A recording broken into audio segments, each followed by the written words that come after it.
Ang laki ng problema ng client dahil nabatakan pala siya ng motor tapos may tama pa sa credit card. Kaya hindi na sila ma-approve sa pagkuha ng sasakyan. Pero matagal na daw yon at medyo mahina pa daw yung pinagkakakitaan nila nung mga panahon na nabatakan sila ng motor. Normal talaga na madedecline na sila sa pagkuha ng auto loan. Pero sa amin ay posible pa ito. Ito talaga yung mga client na gusto namin tulungan. Kasi may mga pambayad naman sila tapos nadedecline lang dahil sa history ng loan nila. In-apply namin yung account ng client at napa-waive yung mga tama niya. Kaya ayun, at na-approve ang client. Masaya nga sila dahil ang haba din ng pinagdaanan nila para lang makakuha ng sasakyan. So ayun, at inikutan na ng client ang sasakyan. Very satisfied si client kaya dumiretso na din sila sa pirmahan. Napakabilis lang, wala pang isang oras, na-release na ang sasakyan.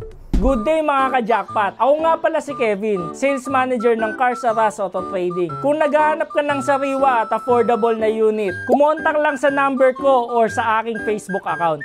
And don't forget to like, share, subscribe sa aming mga channel para lagi kayong updated sa mga units and promos namin.